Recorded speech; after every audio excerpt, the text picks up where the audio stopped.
Hi Lectin Free Foodies. Today I'm going to show you how to make 4-bean salad. Lectin Free Gourmet. You know this salad.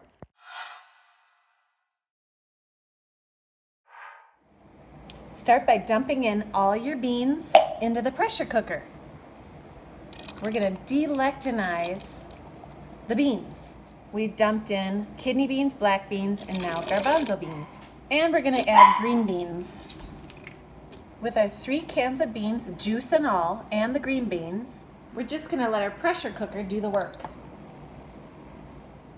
While our beans are pressure cooking, we'll make the dressing. 1/2 cup each, apple cider vinegar and olive oil.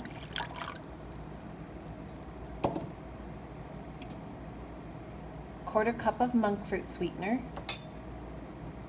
Salt and pepper. 2 teaspoons honey. And 1/4 cup of fresh onion. The onions will cook in the acid. Just stir it up. Drain and rinse your beans in cold water.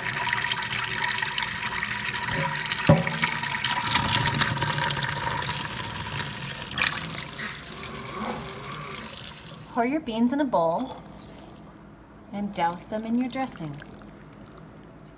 Cover and refrigerate for 4 hours. Garnish with fresh parsley to serve.